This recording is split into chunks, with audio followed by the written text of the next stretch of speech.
Hello. Hi, Hello. Dr. Rabah. Can everyone hear us?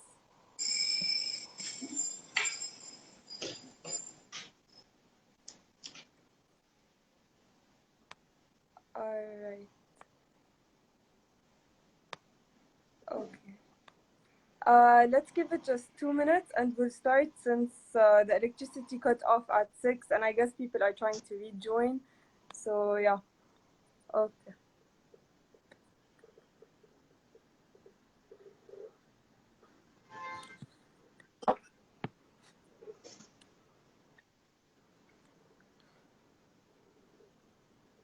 Okay. There we go. Hello. Hi, everyone. So today I would like to introduce our esteemed guest, Dr. Makram Rabah. He's a holder of 3 bachelor degrees, 2 from the American University of Beirut in political studies and history, and a law degree from the Lebanese University. He then continued to pursue his master's degree, also in history from the American University of Beirut. And finally, he pursued a PhD in history from Georgetown University. When not lecturing in AUB, you will find Dr. Rabah being interviewed by major local, regional, and international news outlets such as Sky News, BBC, Al Arabiya, Hadath, MTV, and much more, sharing his knowledge and expert analysis. I can assure you not an occasion, event, or situation goes by without Dr. Rabah being asked for his very needed insights. Finally, Dr. Rabah was a very active member of the October Revolution, not only as a protester, but as an academic who invested his time greatly in one of the biggest tents in Martyr Square called The Hub. Myself, being someone who experienced Dr. Rabah's very unique teaching methods firsthand, would like to tell you that he provides students with a very fruitful educational experience, especially when he held numerous classes in Beirut's Dome. Thank you, guys. Please join me in welcoming Dr. Rabah, a very unique, intellectual, and active member of the Lebanese society. Thank you, Rachel. Thank you for these kind words, and I look forward to our chat. Okay. Dr. Rabah, I thank you again for being with us here today. And so on this very special occasion in Lebanon, the 100th anniversary of Greater Lebanon, we would like you first to walk us through the historical events leading to the declaration of Greater Lebanon, and we'll see where we can go from there. Sure. Technically, we are celebrating the centennial of Greater Lebanon.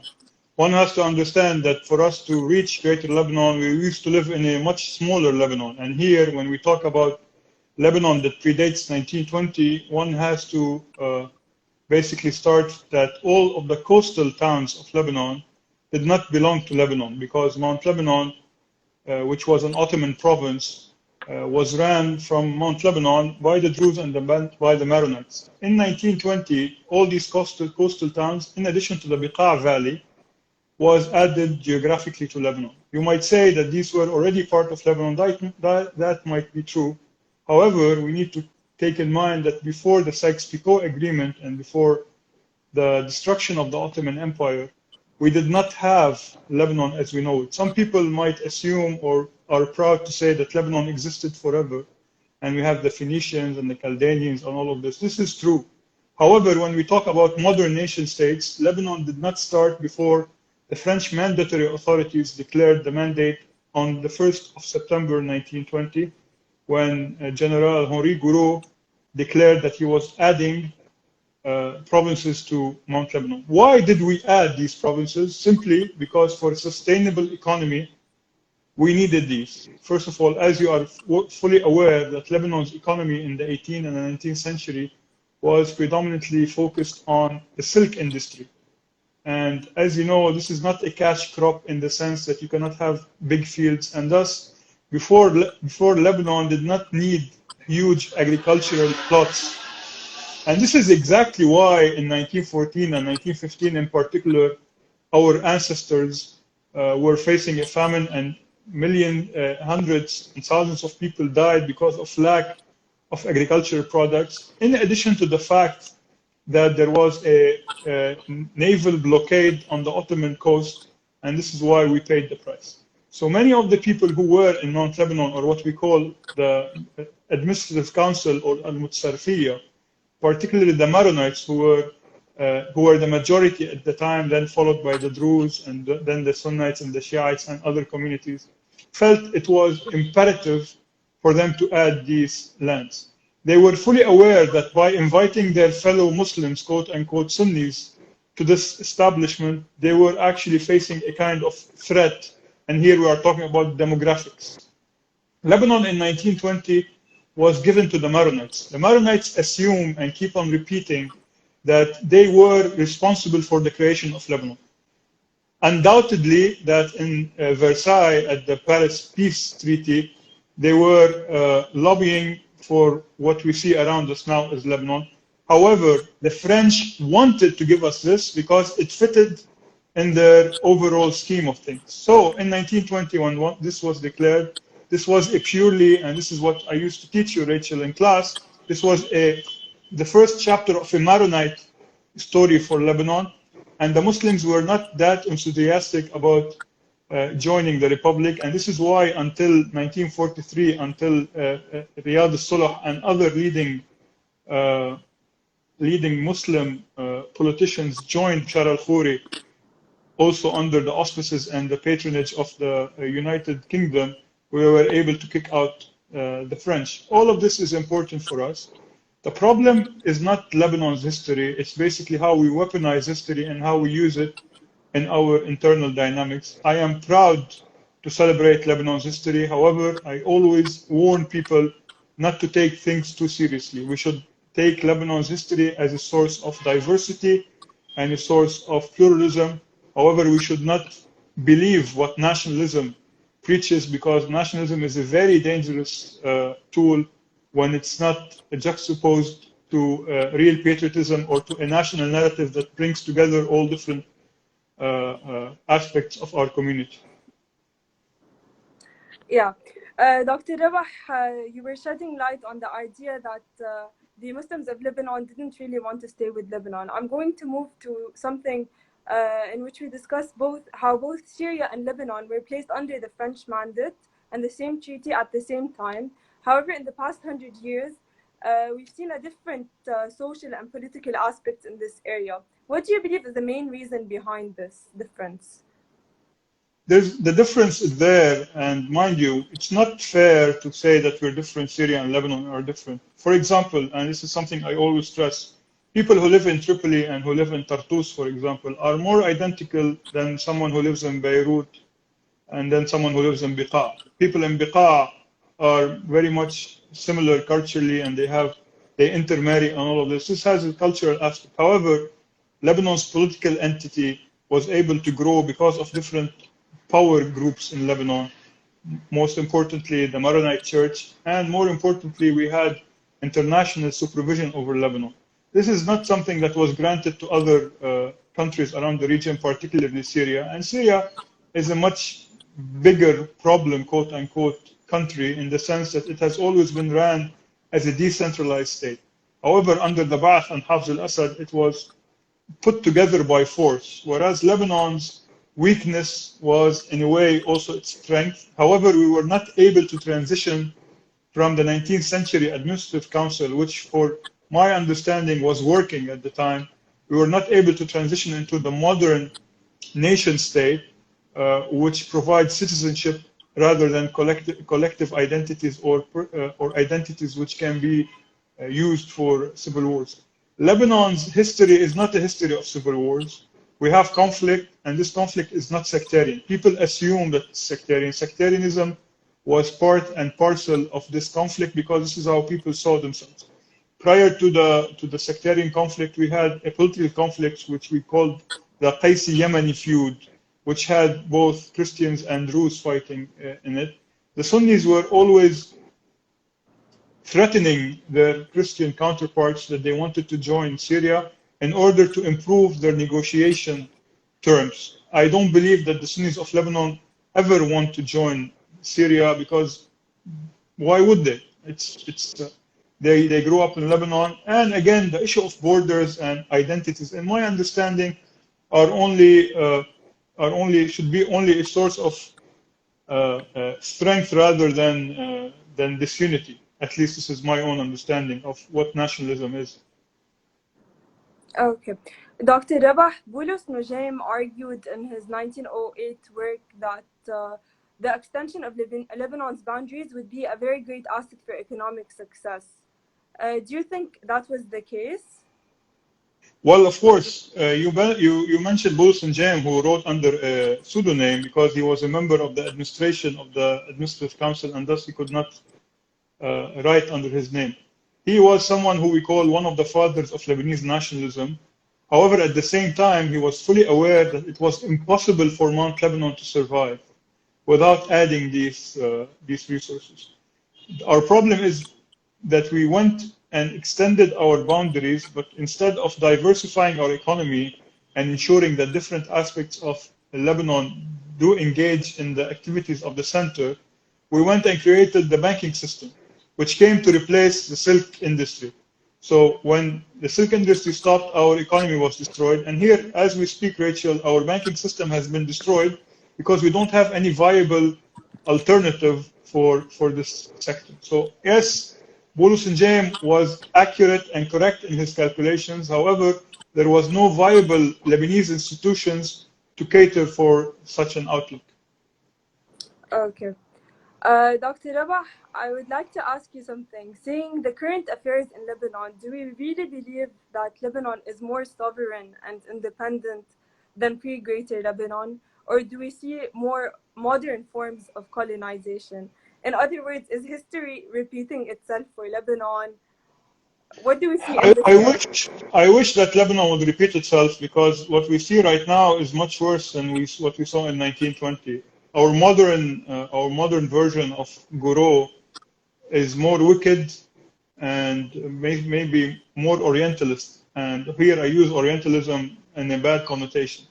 The way that Macron is carrying himself when he's going to see different aspects of Lebanon, the only thing he did not try on his visit is a kibb al-nayy and some arak. Maybe he will at dinner. He is not a French High Commissioner.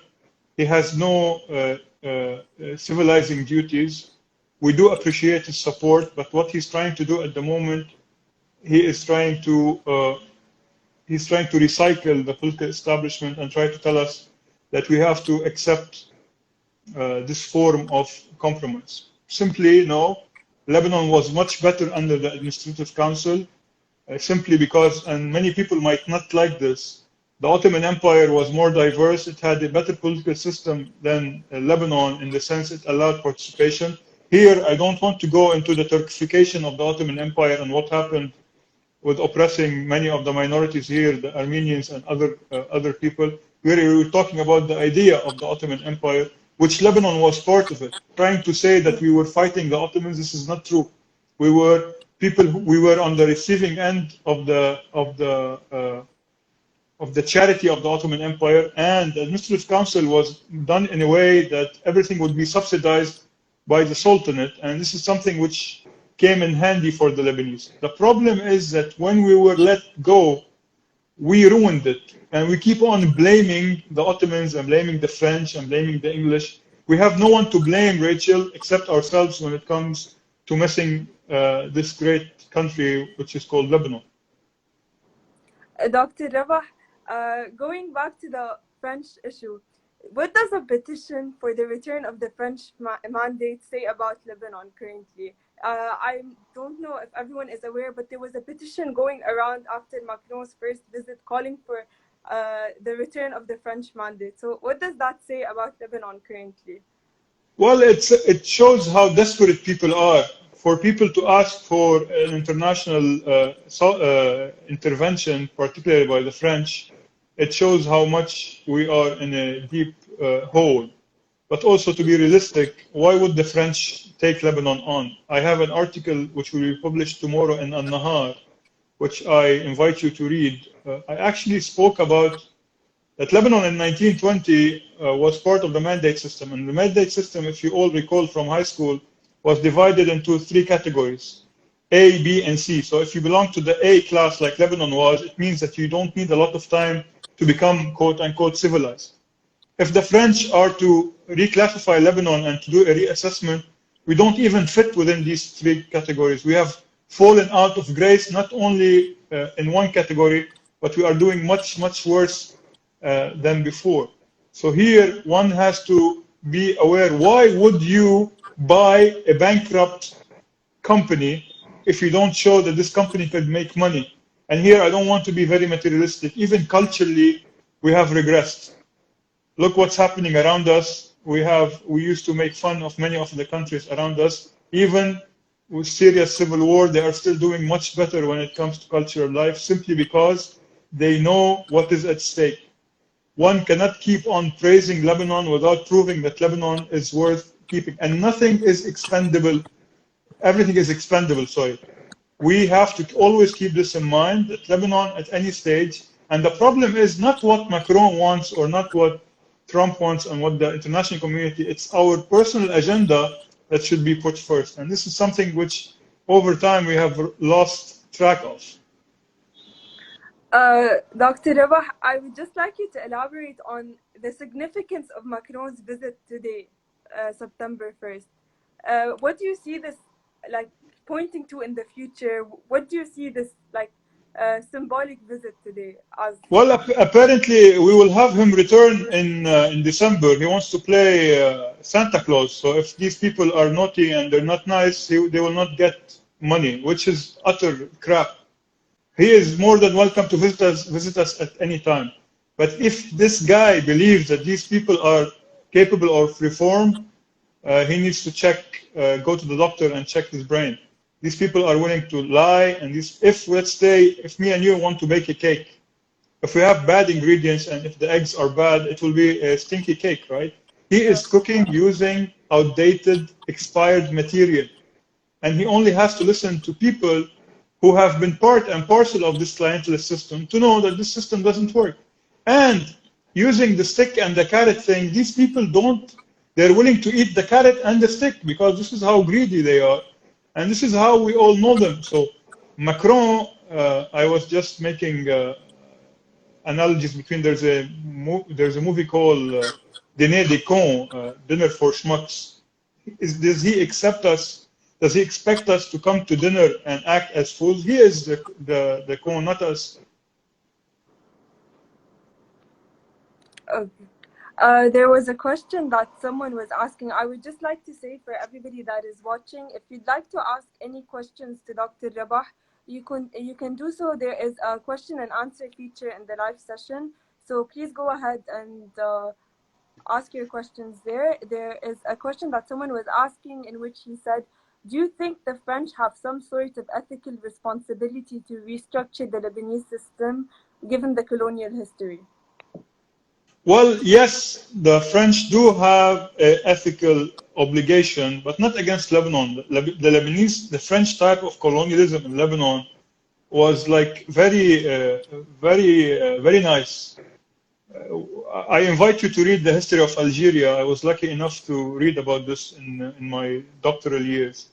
This is where they were abusive of these nations. In Lebanon, they have an ethical duty to clean up after themselves, particularly what they did with the Syrian people and what they did with empowering Assad. I don't need to remind you that this schmuck Sarkozy invited Bashar al-Assad over to the July 14 parade, right? Remember when he was sitting right next to him and praising democracy and praising liberty? More importantly, the Obama doctrine and the international community allowed for Hezbollah and for Iran to take over, and they messed things up. So certainly, and more importantly, everyone accuses me of only focusing on Hezbollah. Hezbollah is part of the problem. The problem is that the system doesn't work anymore. We are young men and women who live on the 21st century. I have students who don't care about sectarian identities, who don't care about political identities. They just want to live. And what happened in the port of Beirut is not the ultimate tragedy, guys. The ultimate tragedy is to continue to use the same logic in approaching reform and approaching governance. We do not have, and I repeat, we do not have an economic problem in Lebanon. We have a problem of governance. The economic problem is only a side effect or a consequence of what happened. Very well said, Dr. Rabah. We just would like to ask you to shed light on the appointment of Prime Minister Adib. Does this give us German support or more European support in this end? Do we see this as something positive for Lebanon, or is it not positive at all, or is it taking us anywhere proper? I would like to ask this question to people who are following us. Where is the money coming from for this settlement? We are now preached by Macron that there's an international settlement and there's a kind of a commitment by the international community. Money comes from the Gulf, right? We all know that Saudi Arabia and UAE and all of these rich countries who used to like us are the only ones who would pitch in. I don't need to remind you that when we had the donor conference in Paris after the blast, China only paid 1 million, guys. Even the French, who claim that they want to help Lebanon, they paid 50 million. 50 million is nothing. Again, and this is not the main issue, there is no real conviction with the international community that Lebanon can be saved under the current circumstances, because simply Iran does not want to relinquish power over Lebanon, and because the ruling establishment know really well that if they reform, this will loosen the grip of Hezbollah and its arms, and thus these arms will not be able to protect them and protect their corruption. In exchange, Hezbollah takes advantage of the fact that the political establishment acts as a political fig leaf to their weapons and to their extracurricular activities, right? So again, why would anything change? Anyone who is betting on change, they need to reassess their options. Dr. Rabah, we have a question. We have someone saying Dr. Makram for president. Do you believe that? Well, thank you, but we have to wait for our current president to relinquish power, and I don't think he is sober enough to do so. Yeah, I actually wanted to point to President Taoun's speech, in which he said he wants a civil state out of Lebanon. Do you believe with the current French support we are walking towards that, or are we walking in the opposite direction? Well, I am willing to support any state at this juncture in time, not only a civil state. Let us first rebuild the state and reclaim the state. Then we will talk at what kind of state we want. I'm willing to even accept an Islamic state, but I want a state. Stop buying time and stop. If we are to implement a civil status law, these people will go home. And ironically, as I don't know if you are aware of this, our Lebanese constitution, and I used to cover this in class, Article 95 of the constitution says that we should abolish political sectarianism. So implement the law. Don't talk about, you have full authority to interpret as well as to implement the law. Second, and more importantly, it is like a drug dealer paying money to a rehab clinic. These people are drug dealers. Sectarianism is like a drug. The problem is that we at times accept to take it. So again, he can lie to his son-in-law and to his. The problem is, how can I believe someone that says that he wants a civil state, and before that he says that I have no members of my family who are implicated in corruption? Who is stealing our resources? Who is responsible for the corruption in the electricity file? Barney or the Teletubbies? Who is responsible for the billions of dollars that were wasted over years and decades of corruption and decades of negligence? Dr. Rabah, we would like to first entertain questions. Are there any people watching, any viewers that have any questions they would like to ask? Please go ahead and do so. We're getting people who are telling us that your analogies are always on point, and yeah. Well, I've been doing this for so long, and I'm so frustrated that sometimes, in order to avoid cursing them, I use these analogies. Sometimes I'm lucky enough to be on point, sometimes I'm not. But in general, the best way of dealing with these people, ladies and gentlemen, is to make fun of them. These are not even worth a real dialogue or your time of day. Dr. Rabah, we received a question from Zina Yassin asking if the Ta'if, if implemented properly can actually end sectarianism? Well, let's forget about Ta'if. Ta'if was a new power sharing formula, which ultimately had a provision, which Article 95 Zina, that talks about abolishing sectarianism. If Ta'if does not work, we change it. What's important is people like you, Zina, people like Rachel, people like Munzer. This is what's important. The Lebanese people are important, not the actual laws. Laws are there to cater to people, not the other way around. And this doesn't mean that we should be oppressive and do not allow other people to participate.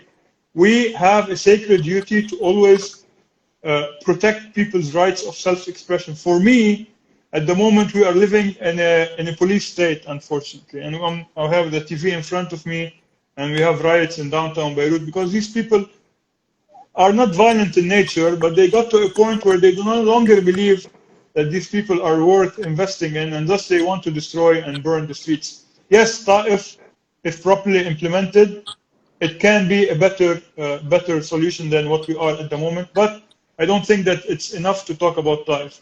We have to talk about a new political system altogether, a system that looks like us. And listen, a lot of people say that when I talk, I'm not talking to the people who support Hezbollah or people who support the other side. We all look alike. This issue that we are trying to endorse a foreign agenda, this is crap, guys.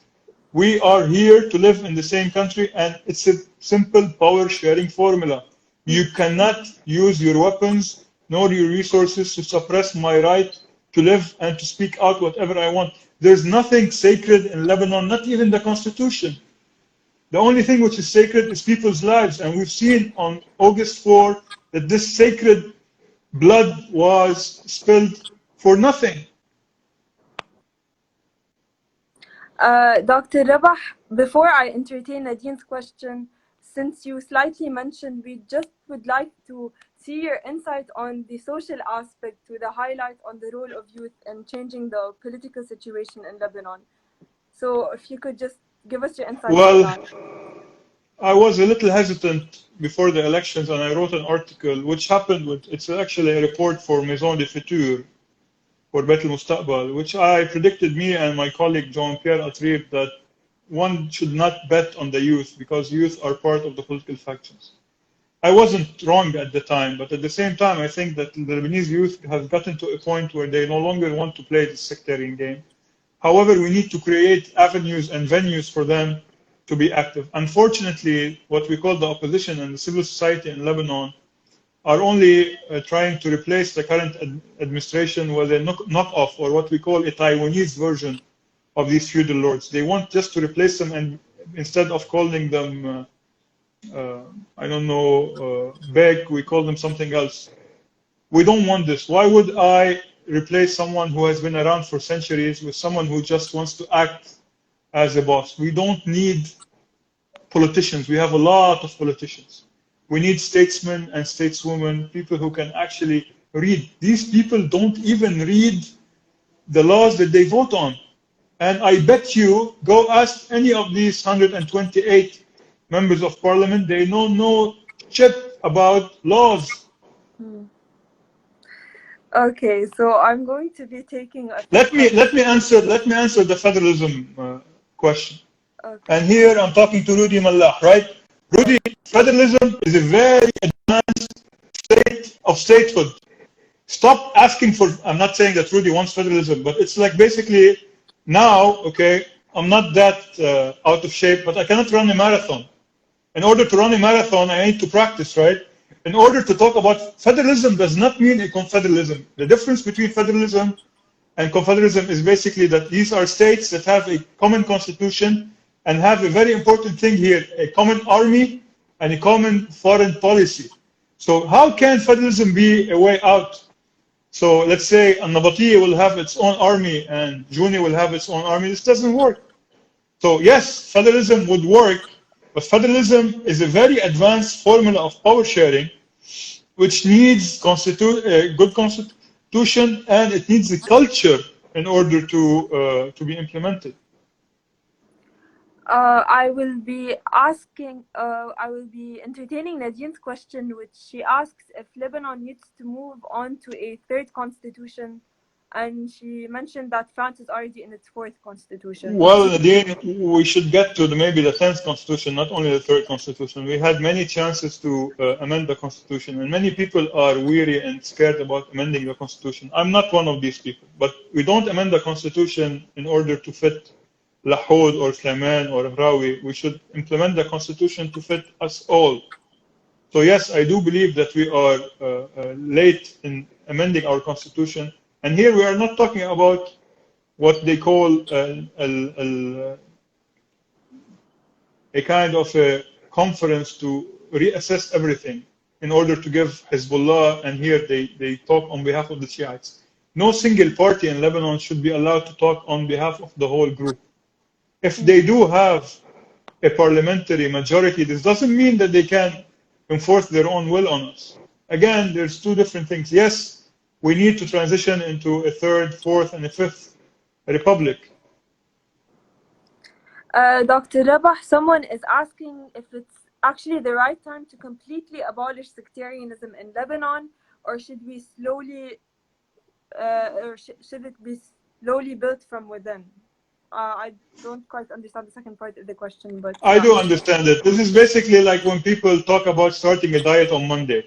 If someone is abusing food and abusing drink, he should just stop. Okay, alcohol and nicotine is good, but excessively it's bad for us. Sugar is bad for us. I'm not saying that sectarianism in the sense that having sectarian identities is fine. I am very proud of being a Druze. But why would this change if I am a member of a political party? Why should we be adopting these dark age connotations? We should start now, and we should be really fast about it. We should abolish any mention whatsoever of sectarianism. The only thing that should matter in things pertaining to the state are credentials. If this guy is good and if I can hold him accountable. Simply because this is how things are. Jana Talib is asking, what do you think about the French and British military ships that arrived on the same day that Zarif and Hale did? Jana, I wrote an article in Arabiya English called "Gunboat Diplomacy Does Not Work." Who cares if these gunships are here? Hezbollah first is not a conventional army. Second, the only people who are scared from these gunboats are the French themselves. Who cares if they send British? And the only people that actually scare people around here are the Americans, right? And tomorrow, David Schenker, the Undersecretary of State of the US State Department, is arriving to Lebanon. And this is where the real issue is. We need to look for the sanctions. And I've been calling for this for long. They accused me of asking for sanctions against Lebanese. I did not ask for sanctions against Lebanese. I asked for sanctions against corrupt politicians. I did not even ask for sanctions against Hezbollah. The Hezbollah-Iran war with the US will go on regardless if Makram and Rachel is around. What is important is that this corrupt political class needs to go to jail. Given that our judiciary is incapable of doing this, I am begging the international community to put these people on the sanctions list. If anyone doesn't agree with me, tell me what should we do? We should pray to God for these sanctions to take place.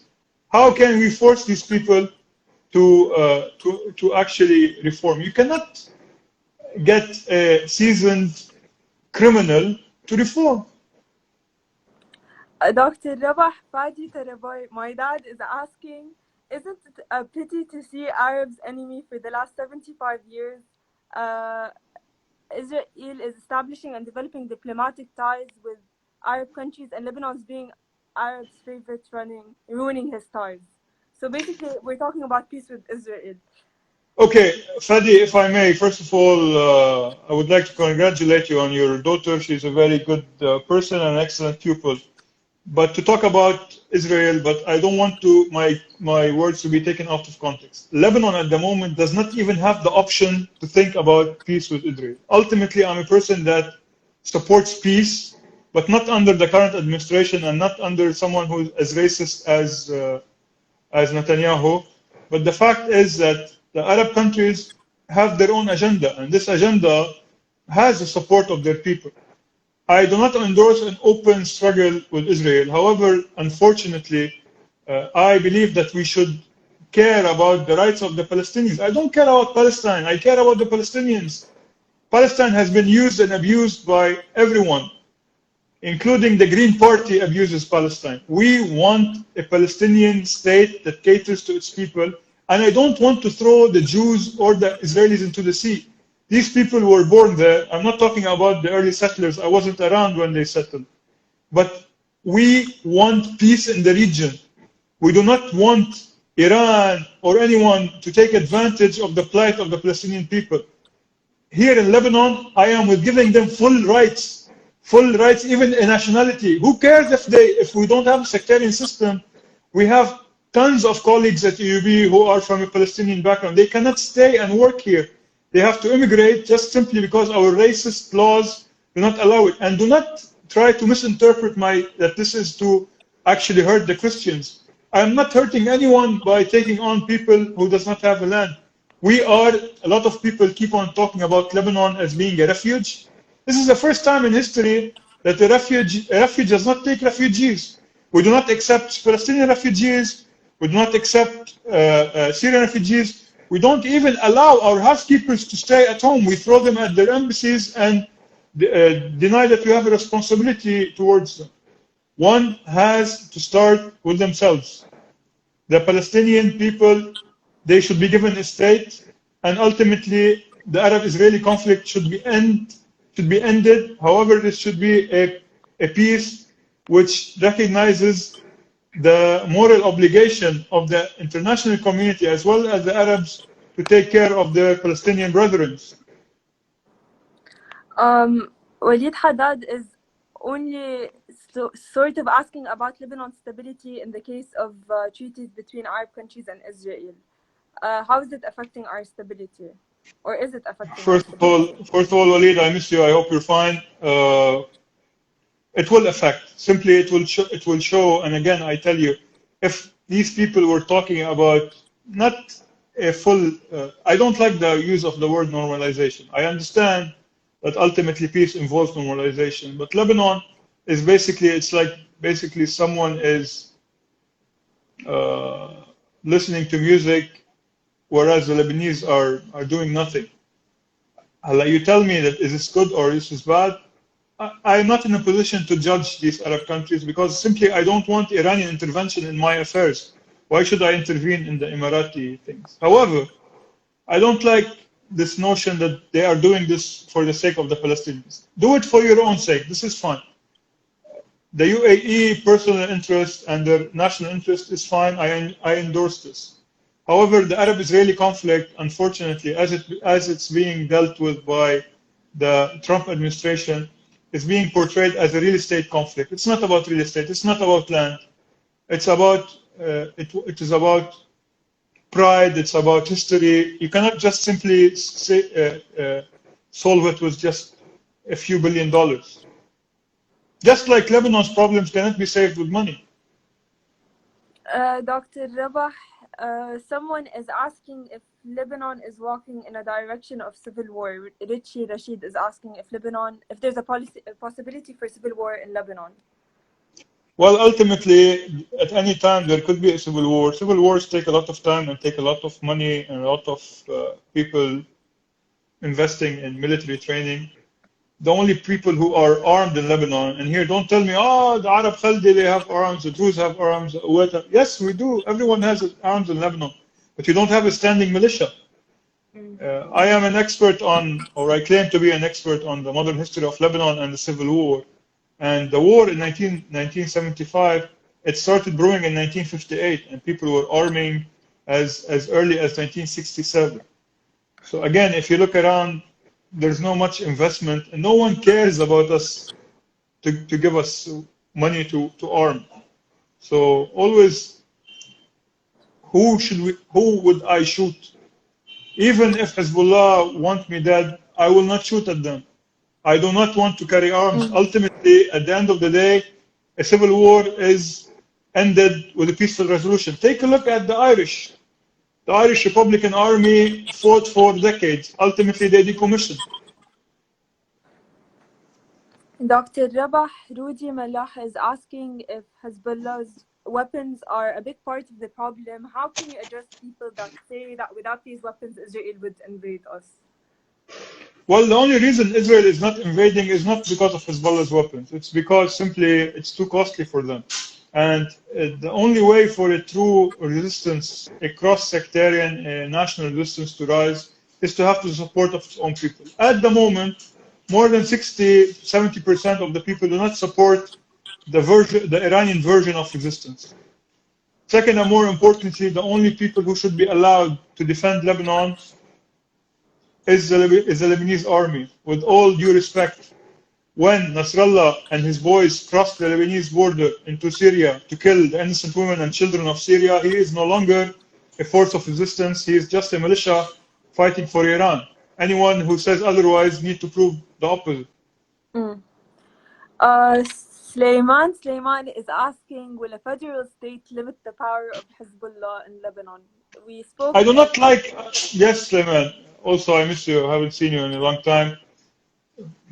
Asking for a federal state in this respect means that, okay, if you want to fight, you go live in the south. This is not true. Why would I subject our brethren in the south to this abuse? Okay, right, they have been the target of Israeli aggression for so long. But also, I would like to fight, or I would like to compete and fight with Israel on many levels, in education, in healthcare. One of the things that actually scare me about, and this is to go back and to answer Walid, that scares me about the UAE peace with Israel is that us Lebanese who find work in UAE now, we are threatened by the Israelis because they are as educated as Lebanese, they have the ability, they're very good in sales and whatever, so they will be taking over. And again, the UAE cannot deny them access to these companies, right? So now we have to compete with them as Lebanese. This is something I find very much threatening to us as Lebanese. Carl Strud is asking, do you think a transitional government with legislative power is the best solution for Lebanon? Yes, of course. A transitional government, and here I'm not talking about 3 or 4 months, I'm talking about years. A transitional government under people which do not look like Mustafa Adib, nor look like Abu Mushat Hassan Diab. We're talking about people who are credible, people who don't give a damn about the political system, and they don't want to stay forever. People who believe that people retire. I find it a disgrace that our presidents are all geriatric patients. They cannot stand on their feet. Here, I'm not making fun of old people. It's fine to be in office, but these people do not want to leave. We can definitely reform, and again, statescraft is a science. We get good people. However, under the current circumstances, the environment is so toxic, Carl, that it's impossible to reform. Okay, we have a few comments saying that what the UAE did was justified and courageous. We need to follow the suit. This is open for debate. I'm not saying that, again, what they did is in their national interest, right? Here is Phil, right? Philip Raidi. And Philip, yes, what you're saying is right. We should maybe not jump in and talk about normalization, but I would like to have the option even if I don't take it, right? I want to think about it. Even when I'm sleeping, I would like to think about it. Maybe it's not a dream, it might be a nightmare, but still I would like to have the option to engage in such an exercise.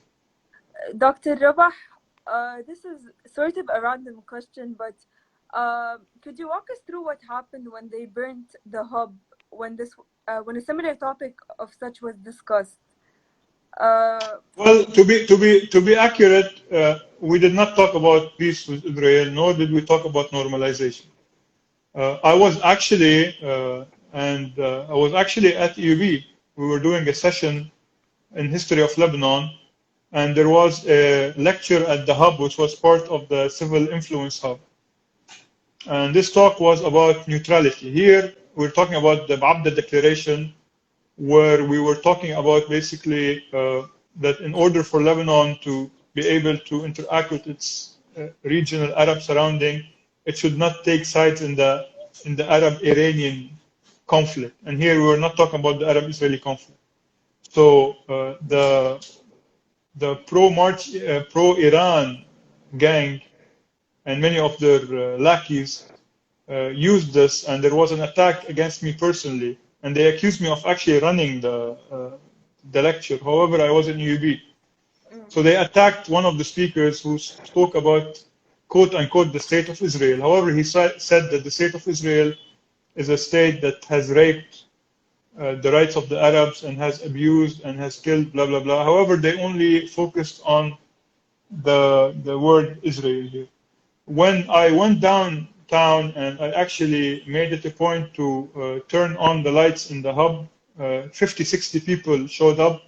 They knew me by name and they were cursing me, and ultimately there was a confrontation. And unfortunately, the Lebanese authorities were cowards and they did not protect us. And ultimately, after 3-4 days of instigation and of troubles, the people who removed the hub were not these criminals who are part of the March 8 coalition. It's actually the Lebanese state. I was informed by the police that they are no longer willing to protect us, and thus the hub was decommissioned. However, the hub is only a physical place. We were able to establish huge networks with a lot of people, and no one could tell us what to say. The hub had over 45 lectures, which did not talk only about politics. We talked about women empowerment. We spoke about child's rights. We talked about human rights. We talked about electricity. We spoke about corruption, economics. We even spoke about the rights of the fishermen in Sur. This is something which no one could silence us. And again, if you think that you can burn a tent, you are still living in the 18th century. Roland Prince is asking if the primary goal of Hezbollah is to free Arab territory occupied by Israel. How do you explain that they never attempt to free the Golan Heights? Yeah. First of all, you're assuming that they actually, it's like, they are basically like a gas station that doesn't have fuel. They don't sell fuel. They sell, I don't know, they sell balloons maybe. They are full of air. They talk about liberation of Palestine starts with a strong Lebanon. It starts with a strong Syria. It starts with a strong Yemen. We cannot free Palestine without Iraq. Look what they're doing in Iraq. They want to go to protect these religious sanctuaries. I will go and protect them for them. Let them go and fight Israel. You know, can you explain to me why the safest place on earth is a border with occupied Palestine? Simply because they are acting as border police. And again, Iran does not give a damn about the Palestinian people. It's just one card they like to play, which unfortunately a lot of people interact with. Second, and more importantly, anyone here who believes that Hezbollah, if you happen to be a Shiite or from Mars or whatever community you believe in, if you think that a militia which takes its orders from Iran is able to protect you as a Lebanese citizen, think again. This is my own perception. I grew up with a lot of my friends who belong to the Shiite community, okay? And it's unfair to bandwagon people and to accuse them. First of all, is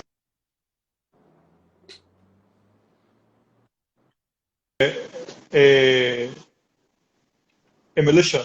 It is a religious party that preaches something which is out of this world. It is not an orthodox interpretation of the Shiite doctrine. Second, and more importantly, I do not see that. I do believe that if they act as a political party, they have the right to be represented in parliament. However, religious parties do not belong to this day and age. Dr. Rabah Richie Rashid is asking, is there any chance that Hezbollah will hand over his weapons to the army? At the moment, they won't, but ultimately they will. When this becomes too costly, Richie, they have to do this. And again, the army, we pay taxes. I do not pay taxes to Hezbollah, or at least at the moment, they do not levy taxes from us. I pay taxes to the Lebanese state. I should be able to hold people accountable, people who fly the Lebanese flag. I don't want to talk to Hajj Flain and Hajj Altan. And second, if this is a national resistance, I should be allowed to partake in it, right? We are fighting for humanity. We're no longer fighting for land. We are fighting for a better life. Look what happened. Ariel Sharon, the criminal and the butcher, Israeli butcher, was not able to destroy Lebanon. Hassan Nasrallah and this corrupt gang of politicians were able to destroy Beirut. Shame on them. Do you think that the shift in demographics will eventually determine Lebanon's future and identity? Rashad is asking that. Rashad, this is a very slippery slope. What demographics? People keep on saying that the Shiites are the majority. They're not the majority. At the moment, the real majority, if you want to count numbers, are the Sunnis. And if you want my understanding, the real majority are the Lebanese people who are fighting the political establishment. And again, what does it care if you have, first of all, Lebanon as an example? We have tons of other examples. Anyone who is aware of the Belgian model, for example, knows that we have more diversity in Belgium when it comes to race and to ethnicity. We only need to adopt a system that allows for participation, right? Why would we care about numbers? I am not obsessed with numbers. I belong to a quote-unquote minority. I never act as a minority simply because I belong to institutions such as EUB that celebrate diversity. I'm not obsessed with the alliance of minorities like our president is or his vertically challenged son-in-law, right? Dr. Rabah, speaking of AUB, you wrote a book called A Campus at War in which you shed light on student movements and I also wrote a new book which is actually out, which is Conflict on Mount Lebanon. It's about the War of the Mountains. This is my second book, which was released last week. Okay. Yeah, we'll make sure to read it. And yeah. So you wrote a book called A Campus at War in which you shed light on student movements and their role in a very troubled Lebanon. You spoke of two factors that emerged to energize student activism on the AUB campus in a special way: the 1967 Arab-Israeli War and its aftermath, and finally the Palestinian Revolution that followed. Do you think that when campus life is back, will the same student activism be changing the October 17 revolution and changing the path of the August 4 explosion and so on? Rachel, it's actually not fair to compare the students with the 1960 students. In 1968, we had May 68. We had other considerations. We belong to a different class. AUB student activism and Lebanese student activism in general is very unique. But one has to understand that 1967 was a breaking point because people got to this conclusion that we could not liberate Palestine through traditional means and we should take the streets. We had people who were no longer obsessed with Lenin and Stalin. Now they had Guevara and they had Mao Zedong. Now we have Justin Bieber and these people, so it's different. Maybe Justin Bieber works better than Guevara. But again, one has to understand that UB is a perfect incubator for change. Even if you were not able to really enforce change, it's a good exercise. This is where you are taught how to communicate, how you are taught to write, to analyze, and to more importantly, question what people hold sacred. There is nothing sacred but the mind, guys. Mm. A lot of people are congratulating you for your book. We would also like Thank to you very much. congratulate you. And we have a question.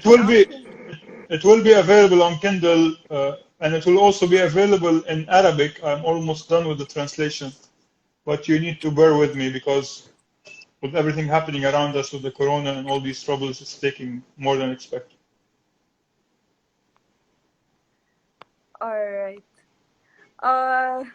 Anything else you'd like to specifically shed light on yourself, Dr. Rabah? Well, anything that people would like to talk about, I'm always open. As you say, I'm always on TV, so I'm always speaking my mind. I write a lot. Ultimately, I might come off as very aggressive. I don't see myself as aggressive. Simply, I believe what I'm talking about. asking for is my right as a human being and as a Lebanese citizen who pays taxes. And many of you who will graduate will eventually come around to understand that when you start making money and paying money, it's different from the luxury of your parents paying for your education. So take advantage of every second you have on campus. Talk to people. Do not finish classes now. Even when we're talking virtually, we have ways to communicate, and ultimately always give a damn. Don't stop giving a damn. When you do, you have people like Macron coming to Lebanon and telling us what to do, and this is something we should refuse.